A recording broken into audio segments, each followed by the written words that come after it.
Alrighty, everybody, welcome to the first episode of the PixcelCast. And of course, I mean that in the sense of the reboot of the PixcelCast, because we have done this a couple times before in the last 10 years or so. But this is a new kind of way of doing it. We're doing a video podcast instead of it being audio. And today, I am blessed to introduce Kiba Walker, who has, honestly, we have quite a history, I would say, and we're gonna dive into that. We're gonna dive into that tonight. But I appreciate you for being here. This is gonna be really fun. I think I've got some questions for you. Since this is live for the first time, if you are here and you would like to ask any questions, Kiba, he has been an actor in audio dramas, anime, games. He's directed a bunch of stuff. He's basically done it all.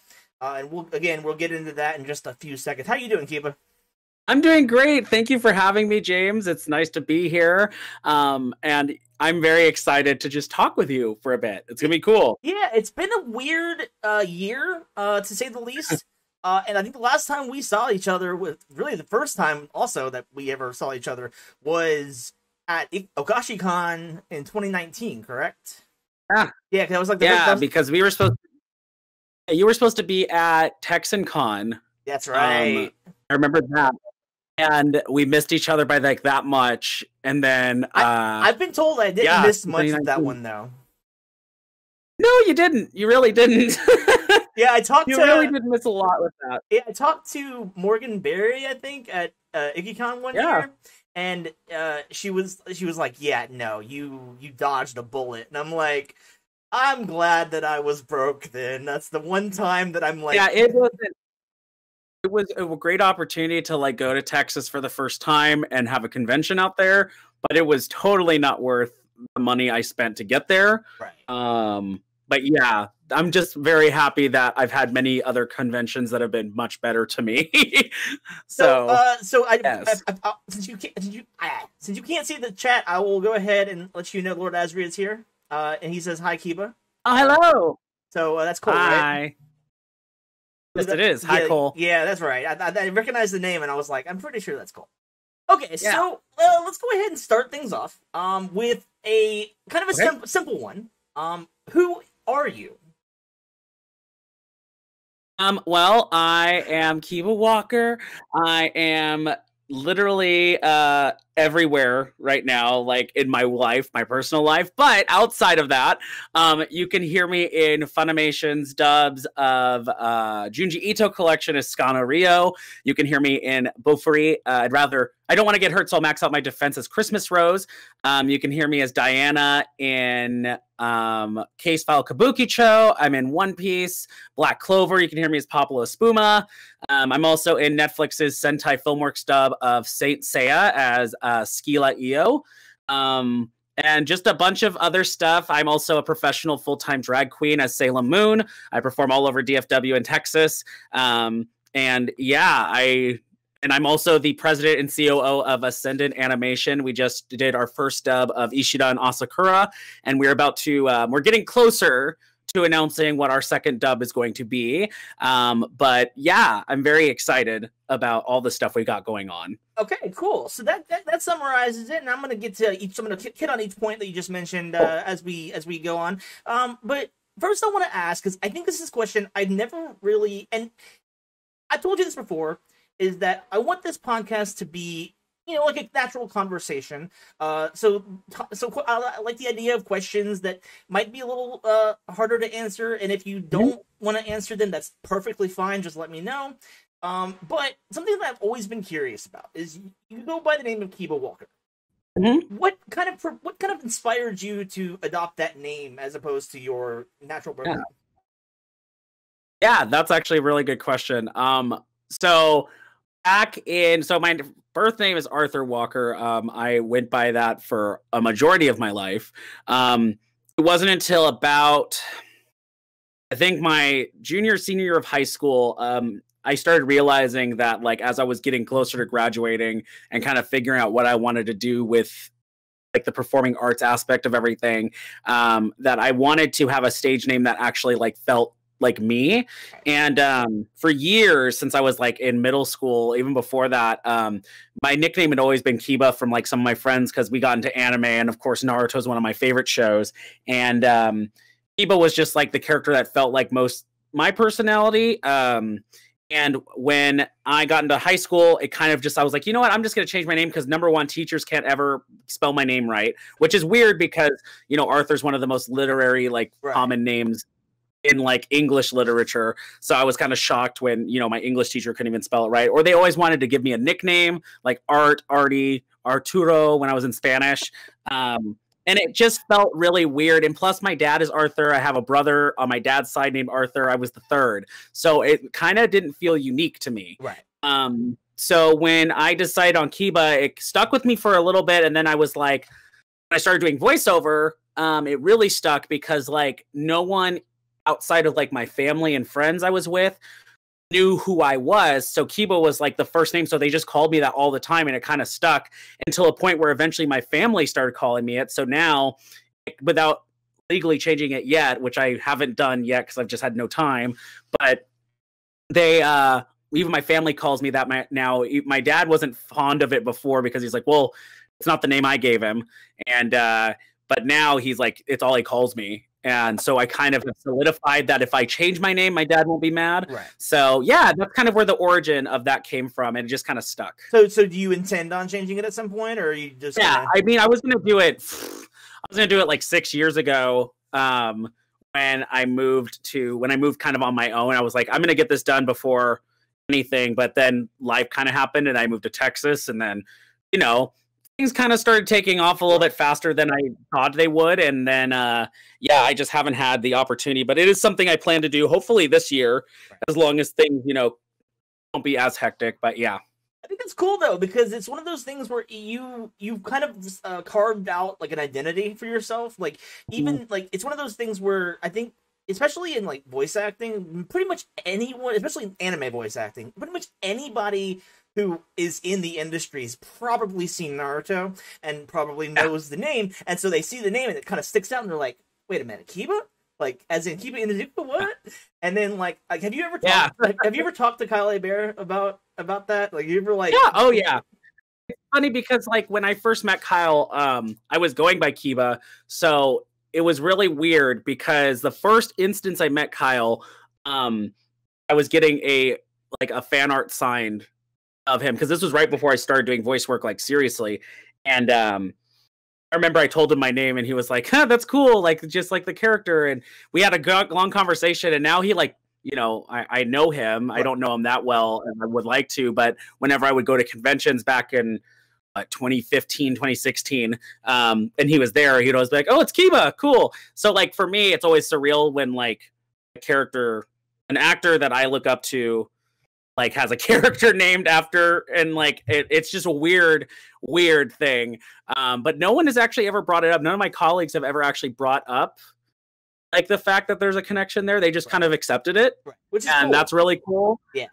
I thought it would be a problem, honestly, when I moved to Texas, that it would be like, you know, it would come off as like fanboyish or like something not serious. But I was like, this is who I am, and you know, that's my name. I go by now, and people are literally just cool with it. No one has asked any questions. So I love that. It's one of those, it kind of a testament to how accepting the voice acting industry really is.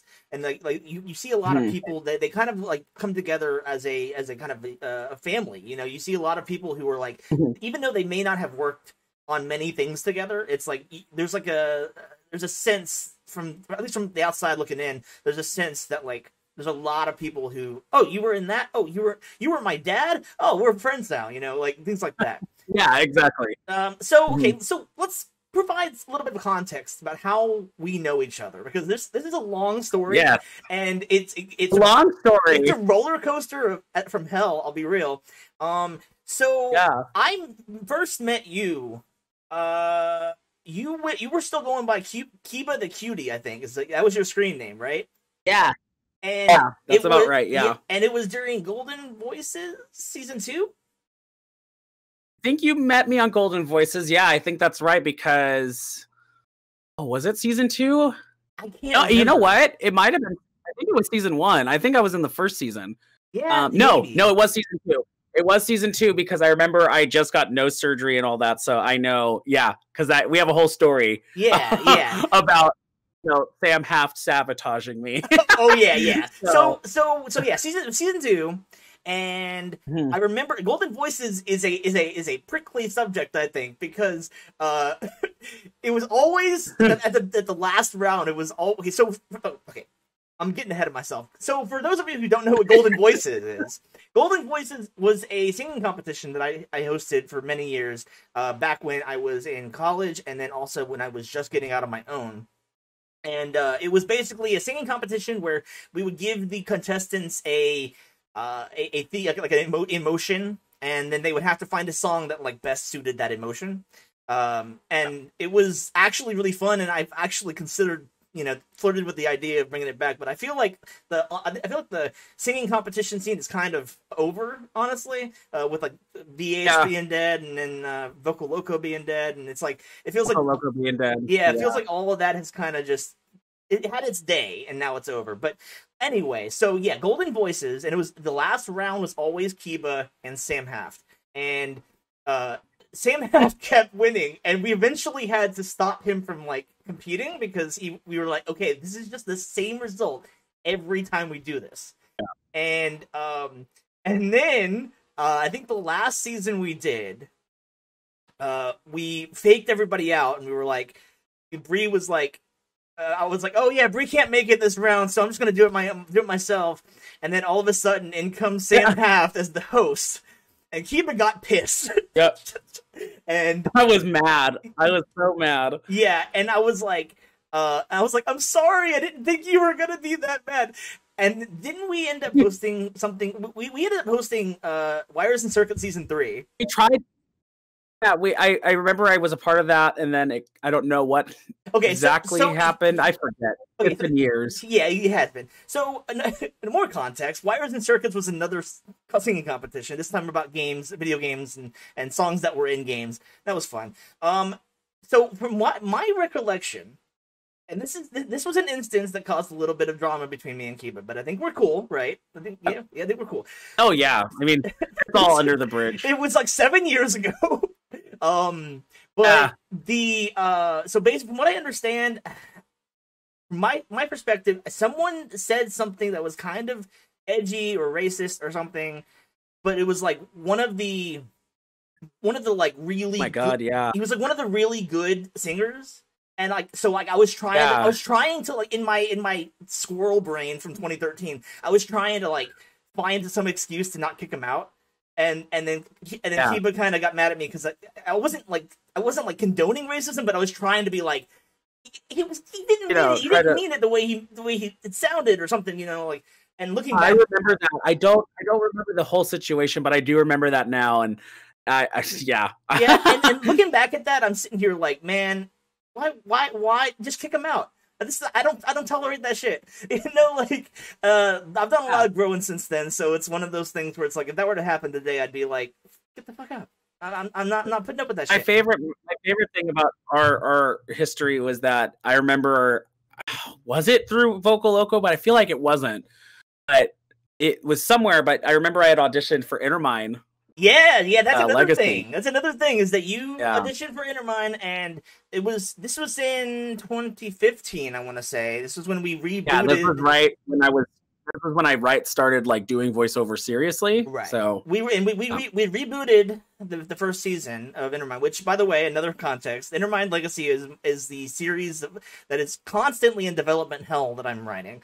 But we had done an audio drama of it, and we've never gotten past the first book. But either way, we were doing the reboot of the first book, and Kiba was cast as Eric Eastwick. And that was a meme filled role. I'll be real, because we just kept screaming, Lauren, Lauren. And so I still remember. Yeah, it was great, and so So yeah, that's a thing that happened, and that was 5 years ago, and so and then from there, I kind of disappeared a little bit. I started working on pixelation stuff, and then I stopped doing audio dramas, and more or less, and then and now here we are, 2021. I'm still doing the same old stuff. I'm like, I'm actually trying to get the money to work on an actual Intermind visual novel.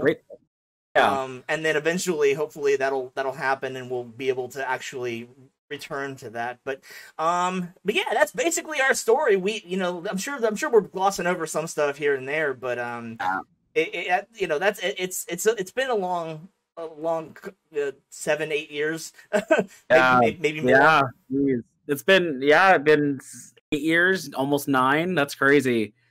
So almost a decade. So we have a question coming in from J Team 1995. They ask, "What is your best experience of being a voice actor?"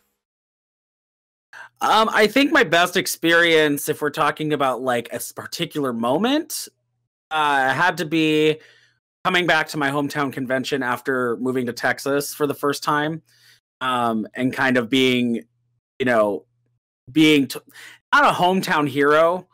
Like, it came off as a lot of the people that I worked with and that I was hanging out with, I hadn't seen them in like a whole year. And the staff at the convention even was like so excited to see all the things I had done. And so when I came back and I had all this news to share of the work I had done and the things I've been doing, they were so like excited to see me succeed. And that really felt good because it made me feel like every time I go back to that convention, it reminds me of what I do it for, and it's to make people happy and to pursue what I love, and I'm having a great time doing it. And so I think that was the best experience, but like a general experience always for me is just hearing how people are affected by my performances and stuff. When I work on visual novels or any anime or video games or whatever, it's always nice to hear people send me a message or just like friends commenting. Like the other day, I have a friends group on Facebook that they message me all the time and I don't get to respond because I'm so busy.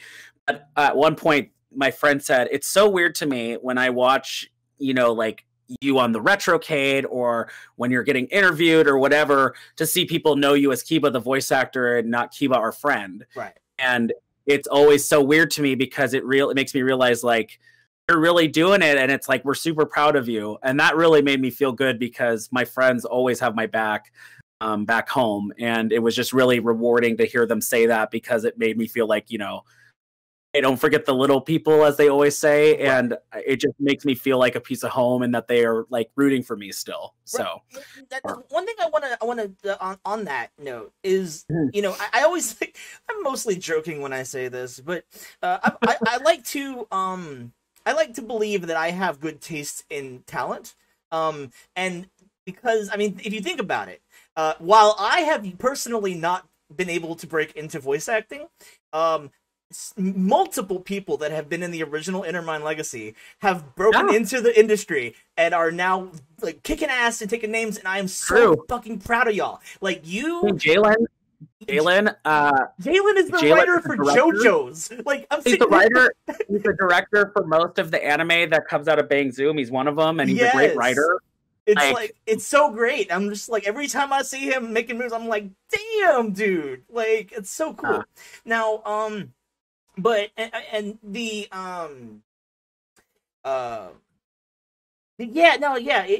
insane. Just like for example, with the most recent iteration of Intermind, I don't know if you've gotten a chance to take a look at it, but we did like a mini series back in 2018, and it was Patrick Mealy.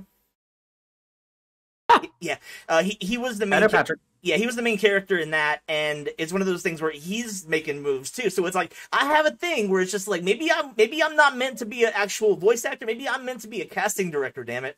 Like that would be. Yeah, I will say, like you have a very good eye and good ear for voices when it comes to like projects and stuff, because the Intermind cast, when we did it back in 2015, was really solid, and I've been hearing a couple of things, and look at where we are, and it's really cool to see that you know, you had a little bit of a part of that. Right. So yeah, absolutely. I agree with that. Yeah, I'm proud of it. I mean, it's one of those things where, you know, sometimes I get a little upset that I haven't quite done anything yet, but then again, I'm not exactly trying either, so I can't really get upset, you know, about it. But that being said, so it would seem, I was looking at your bio, right? And it would seem that your one of your first roles was a Tumblr Ask blog. Is that correct? Yeah. So okay, so basically, like what I want to know is like, because I know the bare minimum about those. I was actually in one in a Danganronpa Ask blog way back in the day, and I'm like, what was that all about? So that's funny that you bring that up, because the Tumblr Ask blog, one of my first roles, that was actually like kind of how I got into voice work, because I didn't know voiceover would be a career choice.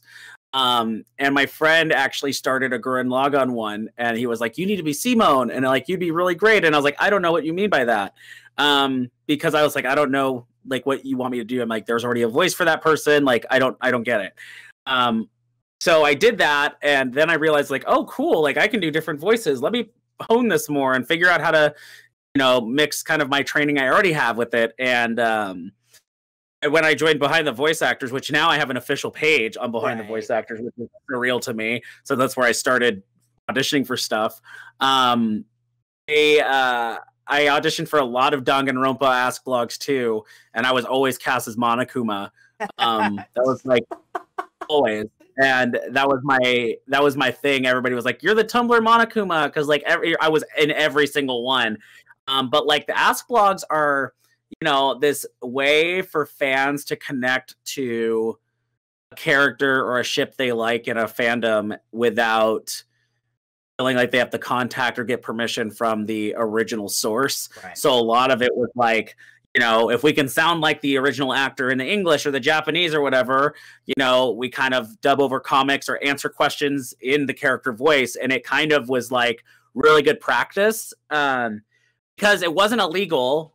It wasn't like kind of frowned upon, like how fan dubs have kind of become.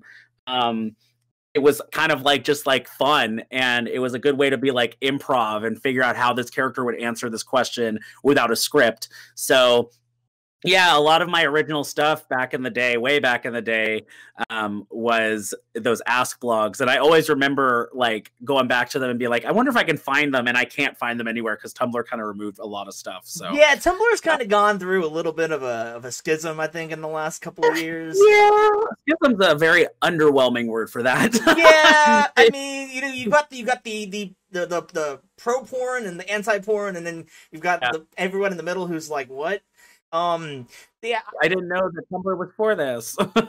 Yeah, the thing that I remember is early in the James Plays Games era, whenever I was doing Pixcelation, the site, I had you do a Monokuma voice for me. Yeah, and that was I remember pretty that. That oh was my pretty god! Fun. Yeah, and so if you are on the Pixcelation channel on YouTube, you can go back far enough, and it's like James Plays Games episode 15 or something, where I talk about the first Danganronpa, I think. I can't remember. It was the first one. I think it was the first one, because I remember I did another one that came back to talk about the second one. Yeah. So yeah, go check that out if you get a chance. But so I was going through your, you know, as I said, I was going through your bio, and I was kind of like looking at each of the original roles and try to like see if I could not find anything about this one role, and I wanted to ask you about it because I was very curious. So you were cast as Boku Tamagawa in Love Games, okay? But I cannot find that anywhere. It has been scrubbed from the internet. Tell me about that. Like, what's that about? So Boku Tamagawa was my first original role. Okay. So on Behind the Voice Actors, I had auditioned for a bunch of stuff like fan projects and like comic dubs and whatever. And this project was like originally a comic that was done. I can't remember the artist's name, but she was looking for voices for her comic, and it was like a web comic that was going to be updated like once every other month. With like all the voice lines and everything. And I remember I had auditioned for it, and I was just like, yeah, I'll do it. And then like the next morning after I'd auditioned, I booked the role, and that was my first like original non-fan thing. And I remember I did all the parts. I was like super nervous because I was like, oh my gosh, like I'm like the lead character in this. Like, the main focus. I was like, I gotta do this. And it was also the first time I've been cast as a character that kind of had that like youthful tone. So I didn't think that that was what I was going to be doing because I, wasn't sure of where my niche was. But I don't know what happened to it because after like the first year when I had recorded like 2 episodes of it, like she just kind of disappeared. And I'm assuming she took down her comics, but yeah, like something that it was literally my first like original voice role that was not a fan project. So I was very proud of it. And so, yeah, I haven't seen it since. I don't even remember the lines because I was looking for it like a couple months back just to like see if I could find something of it. Right. And can't find it anywhere. It's like gone. Right. So yeah, I don't know what happened with Love Game. Yeah, I was just like, so I was looking, I was Googling it, and I was like, obviously, if you Google such a vague term as love games, it's like it's gonna come up with like romance games or things like that. And I was like, okay, well, I guess I'm just gonna have to ask him about it because I have no idea where this is at. I don't know where it went, and it was really cool. Like it was a nice, fun comic and dramatic and right. Yeah. So since about 2014, I think it said you've been working in anime. You've been in Saint Seiya, Black Clover, To Love Ru, all sorts of titles. You've also directed and voiced in a number of Shonen Ai and Yaoi productions, Camp Buddy, and there's another one I can't remember. Full Service, is that one of them? Service. Yeah. So I guess the question I have for you, as someone who works in both sides of that market, like, do you ever experience any kind of like reluctance or hesitation from the casting directors? Like, because like for example, like I know like a lot of especially in the 90s, you would have anime voice actors who were like, oh yeah, I was in that hentai, but I didn't go by my name because I didn't want to be blacklisted or whatever. Like, do you ever experience that as someone who does that? I honestly haven't. I think the paradigm shift is happening where most of the time people don't care what things you voice in unless it like detrimental. Right. Joel McDonald says it best is like, at the end of the day, like who gives a fuck what you do? Right. Because it's not being it's not hurting anyone. It's not promoting a certain thing, and it's work. And it's fun, and you're getting paid to do it. So I've never had anyone just be like, hey, so I heard you were in this, like, what's going on? The only time that I've ever felt like, I shouldn't talk about it, because, a lot of the time I have, it's happened because of TikTok. And TikTok is, the amount of things that can be said after that is just, it's like, it's because of TikTok. Yeah, TikTok really kind of, because Camp Buddy is very popular, like before TikTok kind of became a thing. And TikTok has kind of taken the game and people have been like, oh my gosh, like people need to play this game because it's like crazy, like, whatever. And so TikTok kind of took it and like ran with it. And then the cosplay scene saw it on TikTok and started cosplaying characters. And then it kind of became this really weird area of TikTok where it's like, oh, we know Camp Buddy. And then, of course, people search it, and then they find my name connected to it. And then people I know in real life are like, what? You're connected? Like, you're the voice of this character? I'm like, yeah. It's just weird seeing that. But I've never lost work because of it. I've never been kind of hesitate. Like, no one's ever hesitated to hire me because of it, at least to my knowledge. I feel like if it affected my work, I wouldn't be, working with some studios. I wouldn't be getting auditions for some work. I wouldn't be booked in some work if it really did affect me. So I always say to people, I'm like, I'm always like, do what you want to do. Like, do what's best for you, what you feel comfortable with. But I always will put my name, on something I feel like is not straight up, I guess for lack of better terms, just straight up erotic. Right. I like to do projects with my name on it that have a bit of story and substance to it that, the fans can get past, what other parts of it are. And it's just like, to me, like, you look at something like Grammatical Murder, which is absolutely the same thing. And then it got adapted into an anime and people are fine with that. But, other visual novels. I think it comes down to the idea that, as we are entering into, I would argue, a much more progressive society than we were just 10 years ago. That people are starting to accept the idea that people watch porn. You know, and even if you even if you say that it's not just, which I don't think it is just straight porn, but it's like it's one of those things where people are much more willing to accept the idea of people, you know, watching porn or liking erogaze, or, you know, basically just like it kind of goes back to the whole idea of like just do whatever you want as long as you are not hurting other people, as long as you are not doing anything illegal. It should be fine. I'm like, that's the thing I always say is like, I'm a legal adult that can voice in whatever I want. And, you know, people always ask the question, especially, you know, all the Camp Buddy fans and everything. A lot of the time when I do any Q&As, their question is like, how does it like, isn't it like awkward voicing like scenes like that? I'm like, honestly, no. Cause like, you know, at the end of the day, it's a character, and that part of that character is a normal part of human emotion in life. Right. And, you know, I'm a big advocate for normalizing the stigma around it. And I think it's always funny when people are like, oh my gosh, like I could never. And I'm like, and you know, that's fine. Right. But they're like, but I love like your work in it. And I was like, good. But, you know, at the end of the day, you know, it's just it's something that you kind of have to get past, and you kind of explore a different facet of character work because you can kind of relate it to real life and kind of own emotions and stuff like that. So I totally agree that we're in a more kind of progressive era, definitely. And I think the world just needs, in the casting world, to kind of circle back around to that.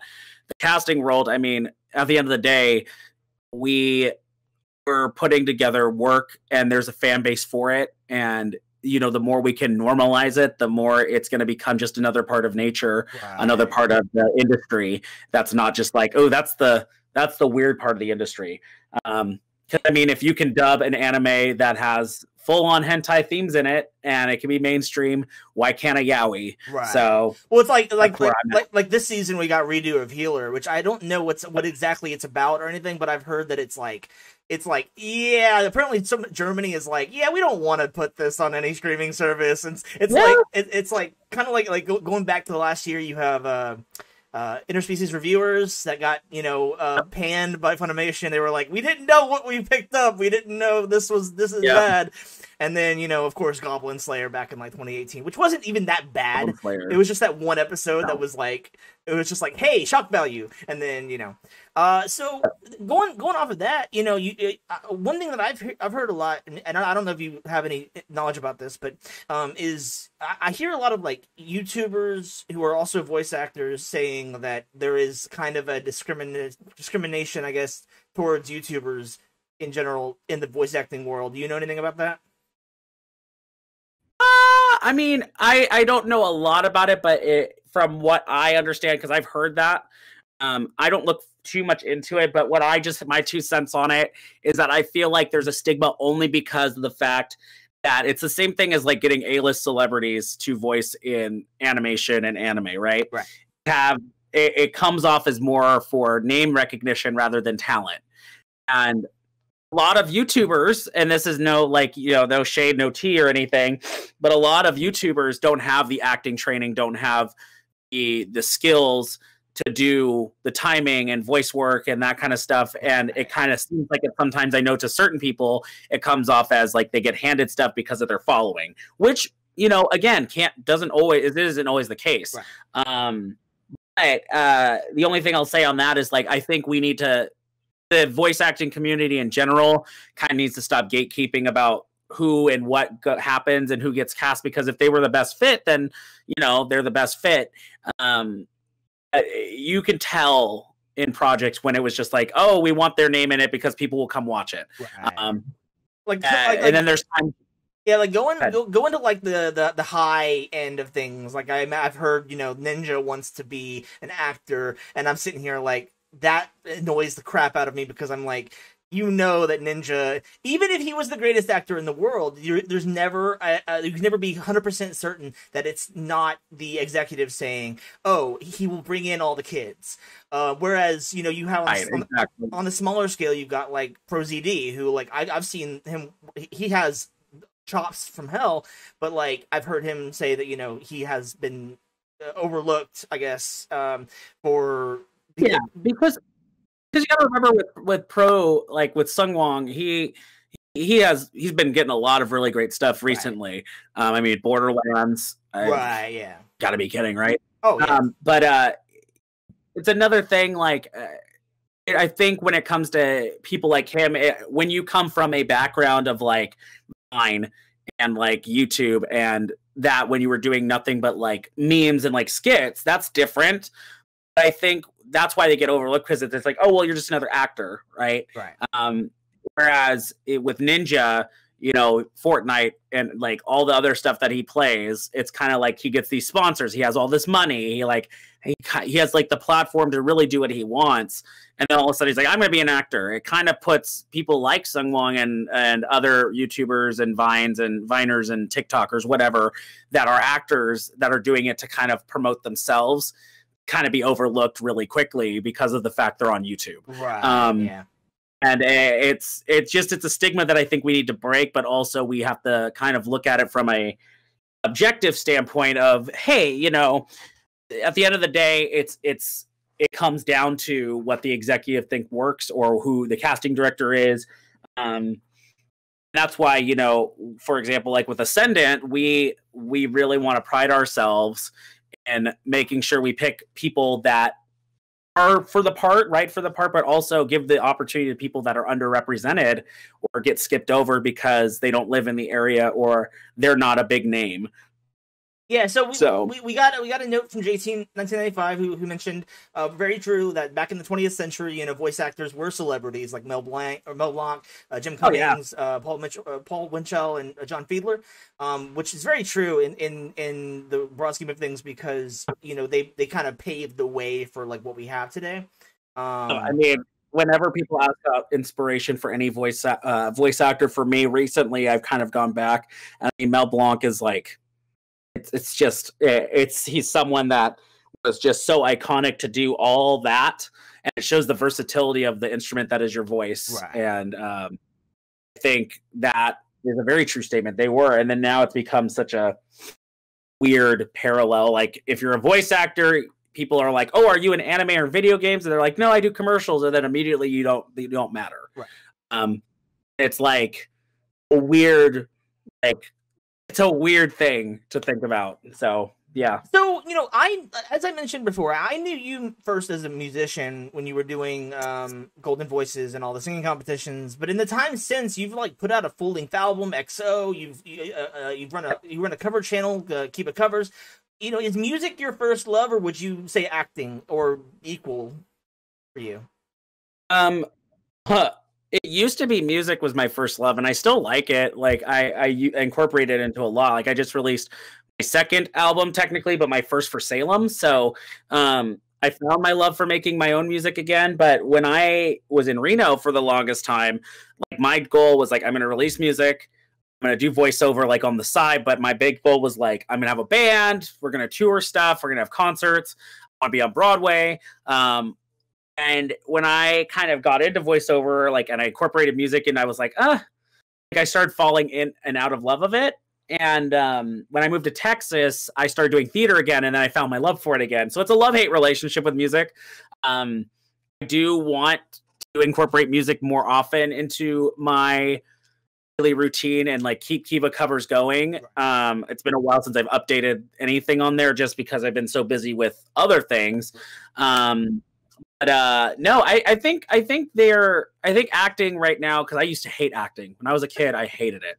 I literally didn't want to take acting classes. I thought they were boring. I didn't understand them. And I was like, I just want to dance and I want to sing.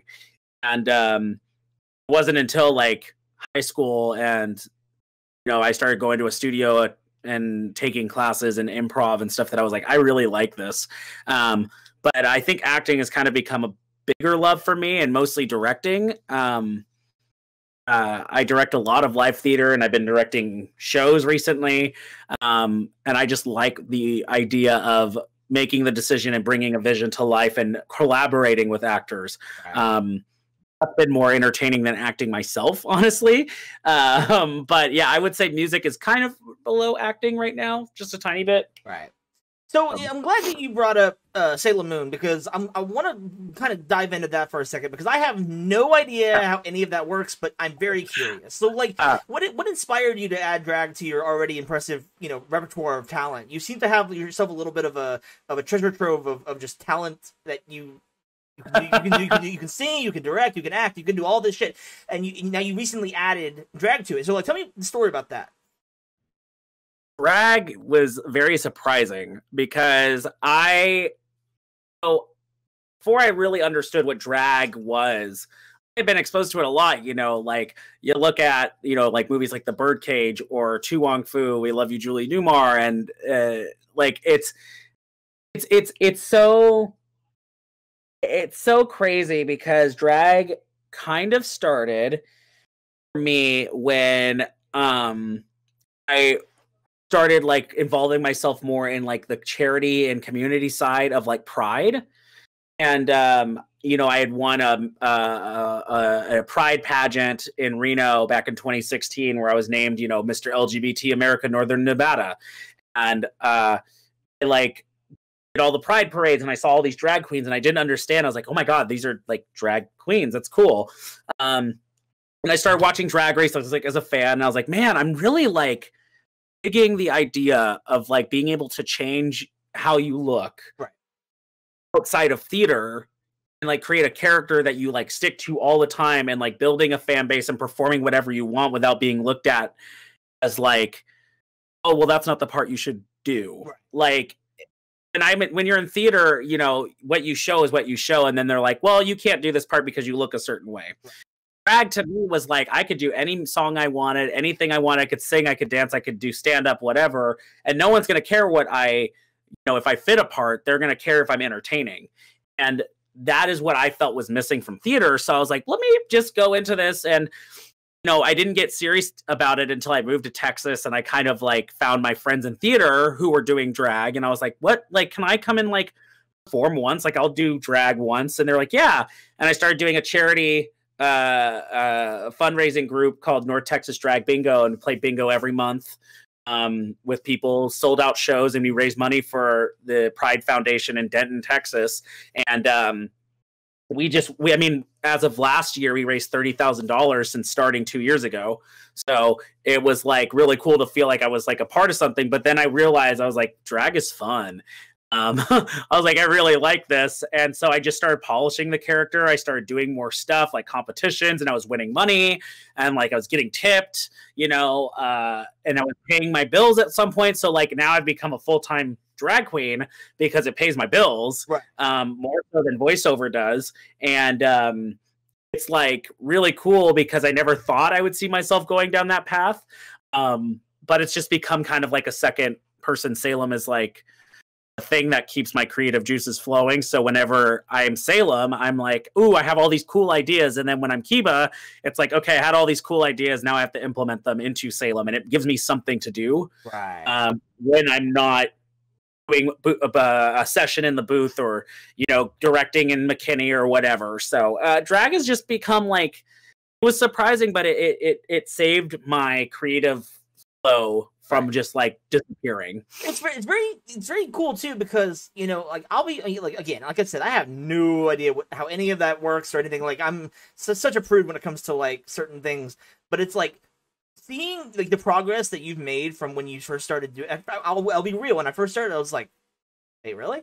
And then now I'm like, damn, Kiba, you are fucking rocking it. Like I've told my roommates and stuff, and Cameron, we were talking about it, and I was like, dude, he rocks it. Like I don't even know, like it's just a second nature, and it's cool to hear that it started off as you just kind of like dipping your toes in it, and then seeing how it worked, and then now it's like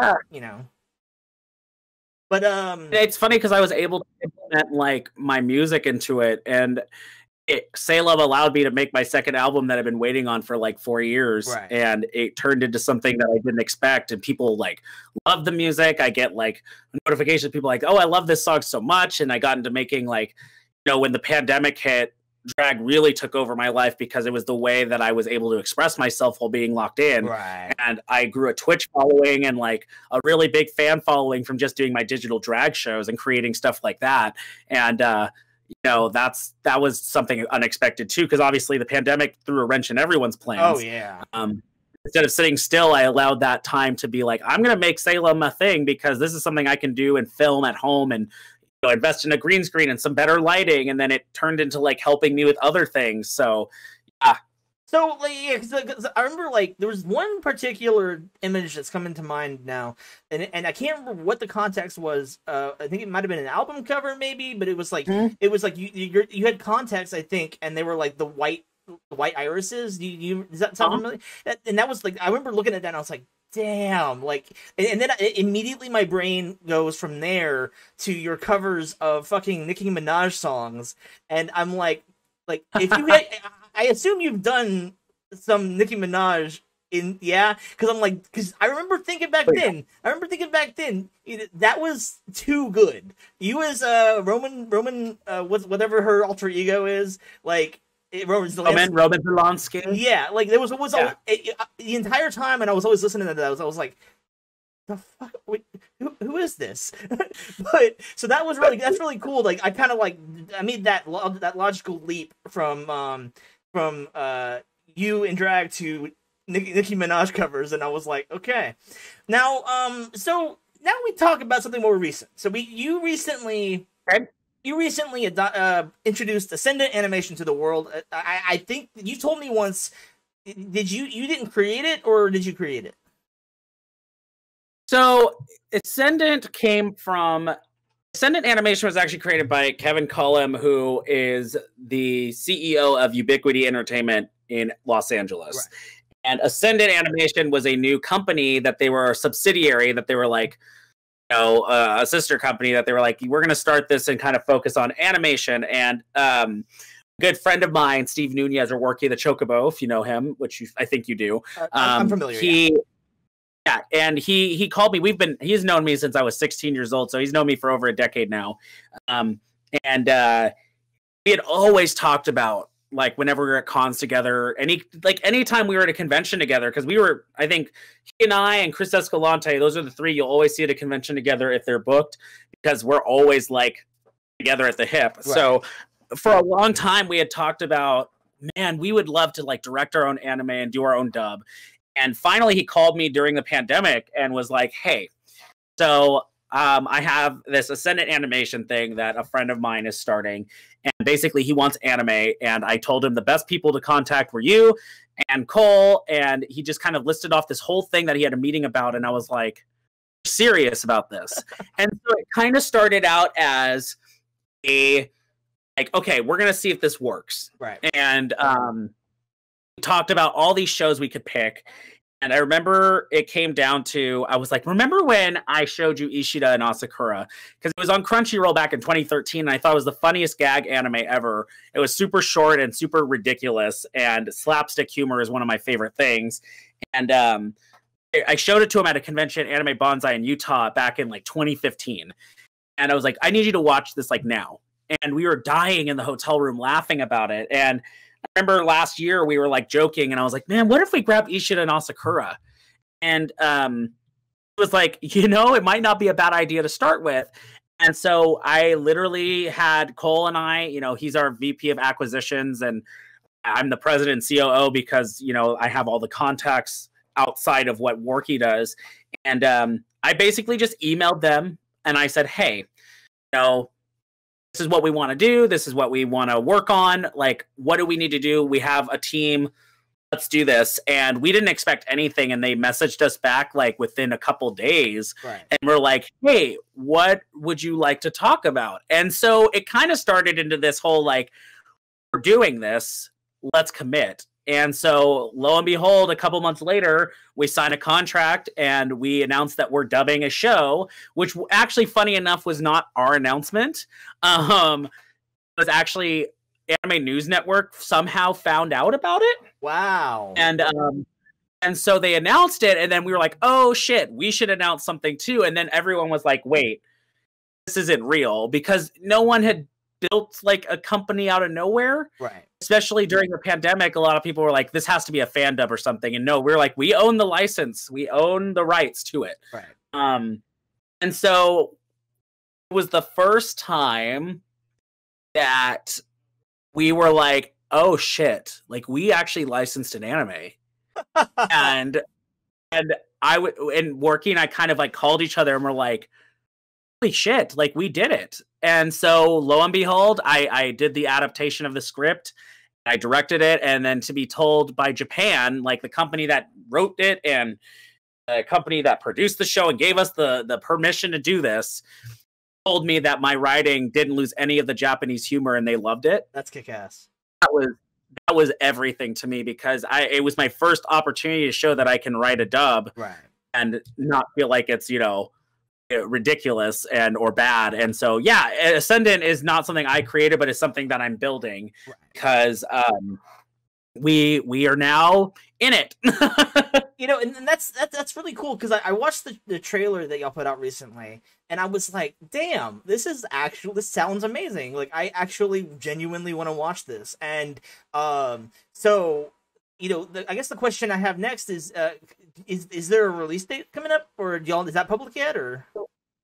So there isn't so yes and no. So the pandemic is really difficult to work in, obviously. Oh, yeah. So when everyone's working from home, production really does slow down. I mean, it's the same thing with like Funimation, where they have studio and they have the equipment and the time to do it. It's still slowed down. So there's no release date yet, but I will say that the physical release will be sooner than later. I will say looking closer to February, March for a physical release.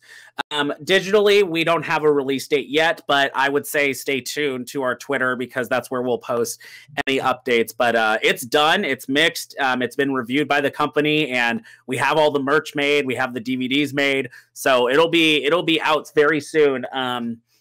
So I'm very excited for everyone to watch it, because I think it's funny, and it was really well cast. I will toot my own horn and say it was. And it just has a lot of different backgrounds. You know, we have people from Australia, we have people from Canada, we have people from, you know, the UK in the show, and just a bunch of people that never had the opportunity to be in anime, and we were able to do that. And I'm just really pleased with what we did. Right. So I guess the next question I would have, and this is totally just me being me for a second, and that is, you know, technically I kind of review anime, and yes. you know, I would love to receive a copy if you have any lying around. Absolutely, and that's the thing that I was going to get into soonish, when we get closer to releasing the dub physically or digitally. I was going to reach out to a couple of people, and you were on my list. Oh. I really do want people to watch it and kind of give their own take and review on it, because you know, it's one thing for the cast and the crew to watch it and be like, we love what we did, and it's one thing for the company to be like, we love what you did, right? And then the next company we're working with watched it and they love what we did. So we want to see what the fans think, and we want to see what the anime community thinks. Right. And best people, in my opinion, to put that out there would be people that you review anime and do that. So once we get closer, I'll definitely send a copy your way so you can review it. Well, thank you very much, Mr. Walker. Of course, Mr. Hurd. So the y'all have a second series coming up. Any chance you want to break some news here? Can't break any news yet. Aww. But I will say I'll give the people some hint, because we've been hinting stuff on our Twitter. I will say it is definitely an anime that has come out recently. Ooh. And it is something that is kind of in the realm of what we as Ascendant are trying to promote. It's the diversity and the inclusivity. Okay. And it is gonna be fantastic, because I just think people are gonna be shocked when they see what we got, because it's. Oh, yeah. Sorry. Can you say if it's a short form or long form, or? It's a short form. I will say that it is shorter. But it is. I'm very excited about it, because it's something, like we said on Twitter. We saw it, watched it, we wanted it, and we got it. Oh. So real quick, J Team has another question, but I wanted to let them know that I have the same question, and I will be asking it just a little bit. So just bear with me for a second. I want to kind of go on a little bit of a tangent for a second, because in regards to the whole the writing, because you can relate as an ADR writer.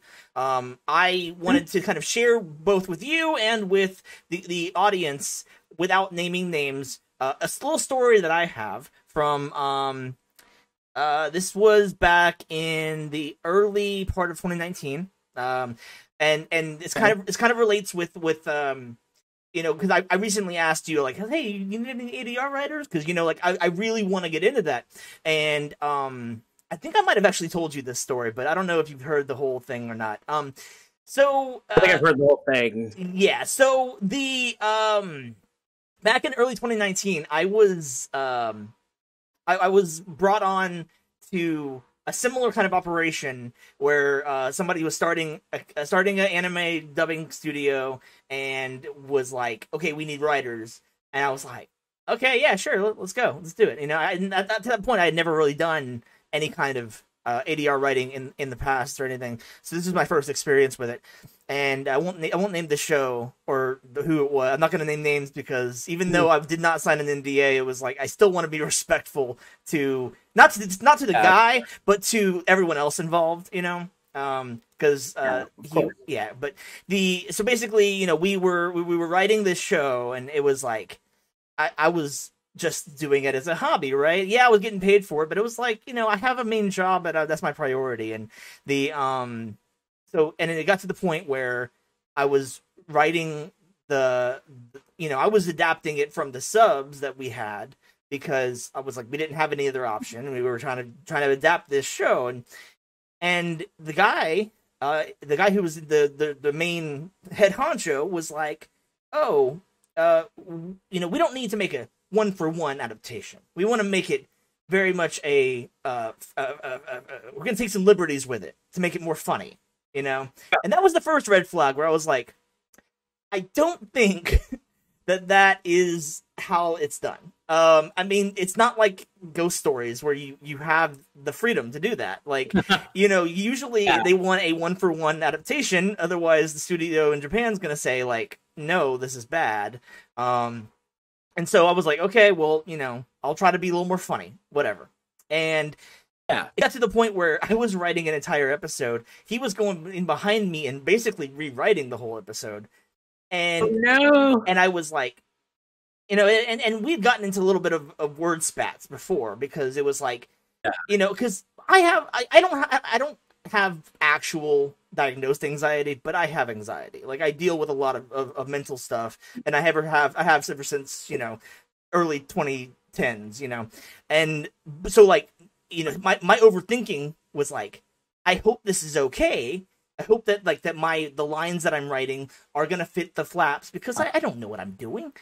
And so I bring it up to him, and he kind of goes off on me, like, you cannot ask me, as I am the client who is hiring you, and you cannot ask me if the lines fit the lip flaps, because that's your fucking job.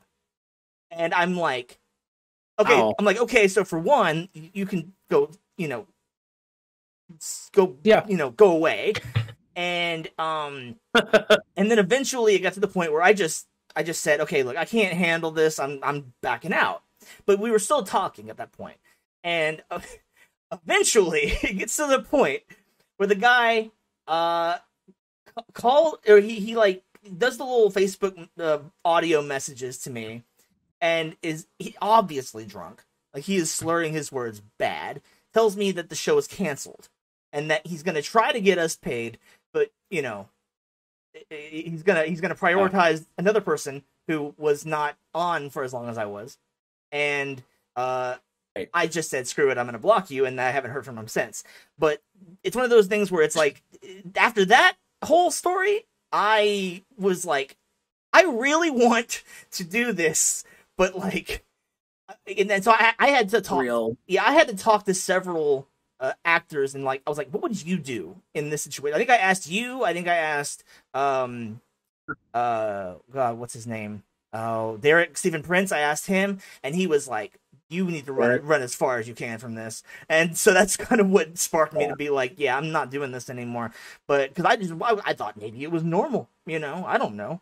But long and short, well, I mean, I will say the ADR writing experience. I mean, you can take liberties, but as long as it makes sense, right. like when we wrote Ishida and Asakura, I was worried about. And this is why I was like really excited because Japan really loved my writing. But we put in a joke that is very like, if you aren't a memer on YouTube or like don't see this, like you don't know the video, it's the reference is gone. Right. But we put a reference to like a very famous YouTube video from a Tumblr post into the dub, and it fit the flaps and everything, and it was very funny. And I was like, man, I hope ITE understands what the joke is. And they got back and like, we loved every joke in the show. That's good. And I was like, okay, so I know people will get it and be like, did they really put that in an anime dub? So yeah, I totally get that, but it feels weird to me when people are like, oh, take as many creative liberties as you want. It's like, you can't really do that. Like sometimes you have to kind of still keep it true to Japan. Otherwise they'll be like, this is not what we wrote. Right. So yeah, I get that side of it, but yeah, I think I told you, I was like, you need to get out of there because that sounds fishy. Yeah, I was like, I was just all of a sudden, as soon as I was like able to walk away from that whole situation, I was like, yeah, I feel so much better about things. And it's just one of those things where it kind of sucked. That was my first experience because it's like I want to do more of this kind of thing, but it's just it's hard to break in because I've always heard that you kind of have to be a voice actor first, and then I've also heard from like Chris Ayers has told me straight up, like, you don't have to be a voice actor first. If you don't want to voice act, you don't have to voice act. You just have to practice your writing. And I was like, I believe you because I respect you, but at the same time, I don't believe you. Like it's like one of those things where like I know that a lot of the writers that I know who do the writing for like the seasonal dubs, they were already in there as voice actors, so it was kind of like, okay, well the natural progression is to become a voice actor first, right? But I think the where that comes from is just that it's a convenience thing, but it's not to discredit anyone's talent because obviously they're talented writers. But when you have a group of people that do the process every day, it's very easy to practice your writing and get in there. And then when you're like, hey, I would like to write if you want to see, and I would love to practice. And a lot of the time they'll pull people. It's just like the dubbing experience. They'll pull people that they know can do the work. Right. And do it well without teaching them something. So it does come off with the stigma that you kind of have to be a voice actor first before you can. But I know plenty of people that write with Funimation, write with other groups that just started out writing and then they became a voice actor afterwards, or they really didn't have a background in voiceover and they were just like, I want to write. And there's a lot of people that do that, but it is a very hard thing to believe when you have a bunch of people saying that's how I started and that's what you should do. Right. So I guess that the next logical progression would be: is there any for someone who's working in the industry, is there any time between recording and directing anime to watch it anymore? Like, do you have series that you've seen in the last couple of years where you're like not working on it, but you're like, this is really good, I enjoy this? Funny, that's really funny. I wish. No, I started a couple. Because I was like, I want to watch anime. And I'm like, I don't have time because now it's not because I work in the industry. It's because I'm doing drag so much and I'm working at like, I don't have time to like stay up and like watch a bunch of episodes. But a couple of notable ones that I haven't worked on that I've been trying to like watch. Fire Force is fantastic, and it's right up my alley. And I remember I started watching it, and then my roommates were like, "Oh, I want to watch it too," so we started over, and then I just haven't gone back since. Black Clover was that way. Like I was watching it before, I was reading it, and then it got the dub, and then I moved to Texas. Like right when the dub was starting to happen, and then once I like started working on it, I like waited for episodes to come out, and then I just had no time. The only anime that I finished to completion recently was Given, on Crunchyroll. That's the only one I've watched with that. I haven't worked on that I got addicted to and like watched in one sitting. I'm not even caught up on My Hero anymore. Oh man. And it's like, yeah, so I picked up the manga of My Hero, and I haven't read much since I guess the holidays, but I read basically the next arc, and I'm like, oh man, it's gonna be heartbreaking. I've heard stories and I've heard things, and it's like I'm not ready. I don't think any of us are ready for that. Personally, no one's ready. if I could say any series right now, and this is something that I'm gonna touch on in future videos, but any series right now that like is a like bomb, like amazing, and I'm sure that it's goes without surprise that it's Attack on Titan. Yeah, of course. The most recent season started recently, and it started off like, what is this? Why? But then like 5 episodes in, and I know that's like a lot, but the 5 episodes in, it's like, holy shit! Like the last episode that I watched, I was sitting there with my mouth agape, like on the ground, like what is going on, and why am I so emotionally invested in this? But yeah, no, but that being said, so, is there, and this might kind of go against your answer, I don't know, because you said, you've kind of had your eye, you've been wanting to watch stuff, but you haven't quite been able to watch a whole lot of recent stuff. But is there anything that's, like, been recent that you've been like, I really want to be in that? Oh, absolutely. Like, because...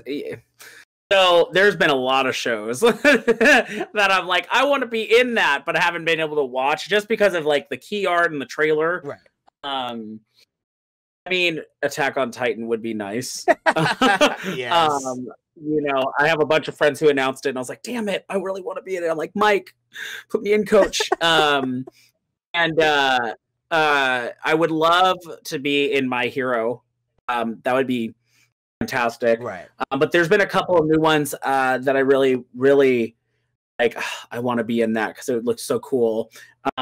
They just announced there's like a what's it called? There's a new anime that's like gymnastics or something like that. Oh yeah. I can't remember the name of it, but Funimation has it, and I'm like, ooh, I would love to be in that because it looks so fun. Gymnastics Samurai.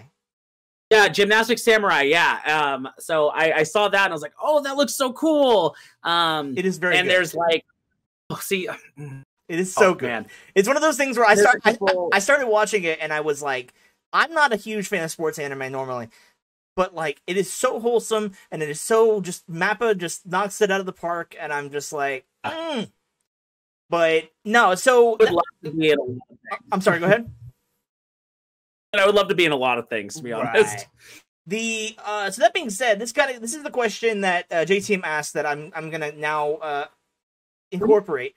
So, what has been your favorite role to perform, and why is it Eric Eastwick? I mean, Eric Eastwick is up there. I mean, he's up there. Eric, first of all, just to talk about Eric for a second, Eric was like the first time I was like, this is so cool, because I remember we got nominated, and regardless of how it happened, but we got nominated for the Audioverse Awards. Right. I remember I was like, oh my gosh, this is exciting that like I'm actually like a finalist for it. Right. For Eric, which was really cool. But I mean, Eric was the first time that I actually voiced a character that was like younger sounding, that I was like, this is my strongest area of voice work. Right. And that really helped me get to where I am. But I think, like Michael Tatum says, like if you say that there's a favorite, they have an argument in your head about being the favorite. Right. They're all like my children. I don't want to say I like one more than the other, but I think I have a couple favorites. If I had to pick a top 3, no particular order. Working on Saint Seiya is like, well, that's a legendary series too. So that's crazy to think. You know what I mean? Like, right. I was in Saint Seiya and on Netflix. Right. And like that to me is weird because it puts you in a perspective of like, I grew up watching these cheesy anime like on VHS tape, and like go on Netflix and then click a couple episodes and watch that I'm a actual main antagonist for the hero to fight in like 3 episodes. Right. It's crazy. And like hearing my voice in that is crazy, and to be introduced to the fandom that is Saint Seiya and finding a new market in, like, you know, Central America and South America, because that's like they love Saint Seiya in like Mexico and all the like Latin American countries. It's like crazy to be like, oh my god, like I'm in that. So that was a cool experience. I would say Hero in Camp Buddy is one of my favorites because it was the first time that a visual novel I was in was like complete. Right. And the fan base ate it up fast, and it became like my most famous role outside of my anime stuff. And I would go to conventions and people were like, oh my god, I can't believe you're Keitaro, that's crazy. And the community is so nice. They cosplay the character and they tag me in it, and they'll show fan art, and I'm like, oh my god, this is so cool. Man, I would say my favorite role, just because of sentimental value, is probably Poplo in Black Clover. That's it. Because to me, even though he had such a smaller part, I remember I went in to record Case File because that was what I was a named role in first, with Chris George at Funimation, and I came in for a couple episodes for that, and I was coming in and I got booked. You know, the way it works is you get an email saying, are you available for this time with this director? And you're like, cool, yeah, I am. And then you go in and you don't know what you're doing until you get there. I got in and I'm thinking like, okay, it's Chris, I'm probably going to do more Diana for Case File. And he was like, oh, before we do Diana, I have a part for you in Black Clover. At that point, I'd already done a couple episodes in the background of just like smaller characters in Black Clover. So I wasn't, you know, a stranger. And so when he said that, I was like, oh, okay, just like another bit part, like in an episode, whatever. And like, no, you're gonna play this healer boy. He's like he's a servant to the Silva family. And I was like, oh, so you mean like a named character? Right. Cool. So I remember I recorded it, and then I like left the session after recording all my stuff. Got home, I was like, wait a second, this is on Toonami. And I was like, wait a second. And so my episode aired on Toonami, and my name was in the credits next to my character name. And that is the fucking most surreal thing in my life. Right. Because I grew up watching Toonami. And if you watch the Toonami documentary that just released recently, I talked about this in length. But to go from like a 12-year-old, 10-year-old boy watching Toonami every night, you know, into being a 25-year-old dude who's like, oh, that's me on Toonami, and like having hundreds of thousands of people watching Toonami just hear my voice on television, right. As well as it was the weirdest thing to me. And like I had done so much, not so much, but I had done a lot of anime at that point. And that was the one that stuck out to me, where I was like, I could die happy because I'm on Toonami, and that's like the coolest feeling. Right. So Poplo has a very special space in my heart, just because that was my first Toonami role. And soon, I mean, that'll probably change because, I mean, One Piece is back on Toonami, so that's cool too. That's really that's cool. Yeah. So I guess, okay. So real quick before I transition to the next question, do you have the stream on your end? Are you watching the stream on your end? Yes. Okay. So reason being is I know because for those of you who don't know, Kiba cannot see me in the Discord call. So the only way he can see me is through the stream. And I just wanted to show you. I don't know if I've ever shown you this, but have you ever seen? Okay. Do you recognize him at all? Oh my gosh, where did you get that? You know Kristen, right? Kristen Sharp? Yeah. She made it for me years ago. And she was looking for practice for her stitch work. And I was just like, hey, you want to make a plushie for William? And she was like, okay, we're going to call it the Edgelord. And I'm like, yes, I agree with this. Let's call it the Edgelord. So I have it next. I have it next. So cool. I have it on my desk next to my stream, and it always reminds me, hey, you need to get to work on Entermind. But that's so crazy. I actually have I'm waiting for a plushie of one of my characters, like really badly. I keep begging my fans are dropping hints. I'm like, hey, it'd be so cool if there was like a plushie of Keitaro or something. That'd be awesome. And there's a fan that there's an artist who makes Nendroids for themselves, like they don't sell them. Right. And they made a Katero set with like exchangeable faces and everything. And I'm like, I want one so bad. That's so cool. I was like, I will pay you to make me one. And they're like, oh, I don't sell them. And I was like, I'm the voice, please. I really need There one. should be an exception for you because you're the voice. I don't want them to make an exception if they don't feel comfortable, but I felt like inside I was like, please make an exception because it was really cool. So I guess the next question I have is it's a little bit more of a moral dilemma, okay? Because I feel like as part of this podcast, not only do I want to talk about you and what you've done, but I also want to get your take on certain things, okay? So, have you ever heard of 23 Questions by Chuck Klosterman? I have not. Okay. So, there are 23 moral dilemmas, and some of them are really fun, some of them are not so fun. But there's some that are really fun and kind of like weird and just kind of off the wall. So, you ready for this? I am. I'm ready for it. Okay, so there it's a little bit of a longer one, but I'll get started. So, let us assume there are two boxes on a table. In one box, there is a relatively normal turtle. Okay? In the other, Adolf Hitler's skull. You have to select one of these items for your home. If you select the turtle, you can't give it away, and you have to keep it alive for 2 years. If either of these parameters are not met, you will be fined $999 by the state. If you select Hitler's skull, you are required to display it in a semi-prominent location in your living room for the same amount of time, although you will be paid a stipend of $120 per month for doing so. Display of the skull must be apolitical. Which option do you select? Skull. Because I feel like that's a conversation starter, and there's no chance of me losing money. There's no chance of me losing money. Whereas if I have to take care of a turtle and I get fined almost $1,000 for not doing that, like, forget whose skull it is. I'll be like, well, yeah, it's just Hitler's skull.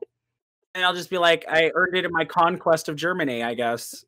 So and I think the thing that makes it is the apolitical point, because it's like people who are I think people's natural inclination is like, okay, I don't want to have anything belonging to Adolf Hitler, even if it's his skull in my living room.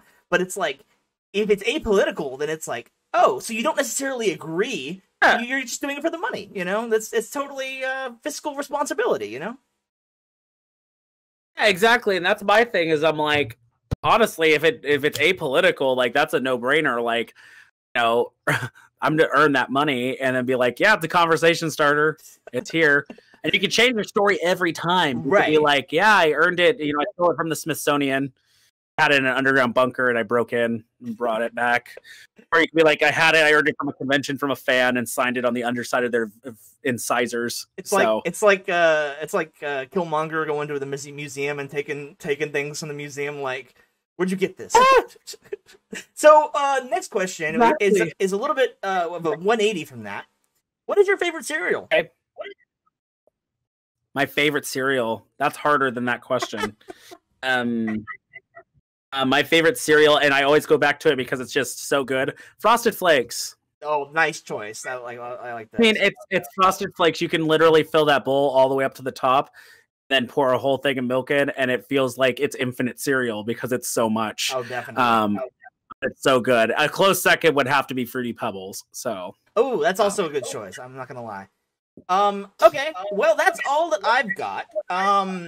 I appreciate you being here. I'm gonna give you a few minutes to tell the audience what you're working on, what you want. If you want to, plug something, you have to go ahead and do that. Yeah, absolutely. Thank you again for having me. I really, really, really am very excited to be here and talk with you and kind of catch up a little bit. And if anybody wants to find what I'm doing, you can go to my Twitter at Kiba Walker, which is on the stream right now. And you can follow me and see what's up. If you want to see any updates about the new show we're doing, you can follow at Ascended Anime on Twitter. So ASCENDEDANIME. So if you want to follow us there, you can do that. But I'm currently going to be performing in Oklahoma City. On February 4th is Salem. I'm also going to be in Arizona and Phoenix performing as Salem on February 17th. So if you're in any of those areas, you can come out and see the show and say hi. But check out my Twitter. I've got a couple of voiceover announcements coming very soon. Really exciting ones. One that I'm still waiting till the end of the month. I've been waiting for a couple months now on. So I'm just like, let me say I'm in it. So please go to my Twitter and check that out. And yeah. Okay. So yeah, thank you very much, Kiba, for being here. This has been the PixcelCast. I'm gonna try to do this every 2 weeks. Presuming all goes well, in 2 weeks on, I won't say a date because I don't have a calendar in front of me, but it should be in 2 weeks from today. We should have Andrew Love, who was he's been in a lot. He was Nagisa's dad in Clanad. He was Takeo, I think, in My Love Story. He's done a lot of stuff. And you know, me and him are pretty good friends in the Houston scene, and so presuming all goes well, we'll be live again in 2 weeks for that. I should have a video coming up in the next day or two, hopefully, for the first time since Halloween. It's 37 minutes long. I do not blame you for not watching it, but thank you for watching it either way. So keep an eye out for that. I'm on YouTube. Go subscribe on YouTube. If you haven't followed me on Twitch, please do so. And then also, if you, Kiba, or anyone else watching would like to join the Cloister of Weebs, that is my Discord server, and there is a link in the title of this stream. So thank you all for watching. Appreciate everybody who has followed me during this stream, including, let's see, Retrocade, which is you, I believe, right? Yeah. Dinzy and JT. Thank you all very much for being here and for following me. One last thing, Kiba, we have a message from that's Peiki, I think. Yeah, Peiki. Yay! I like Peiki. He's awesome. Well, welcome very much. I apologize that this is the end of the interview, but thank you very much for being here either way. And in the meantime, this has been Pixcelation, signing off, reminding every single one of you to continue to be pixelated. That sounds so weird. I normally I say I say stay pixelated, but I was like, I'm gonna twist it up a little bit. But yeah, so this should be. I want anything to happen. I'm gonna upload this to YouTube probably in the next couple of days. But so thank you very much either way for watching, and I will see all y'all in the next one. Bye.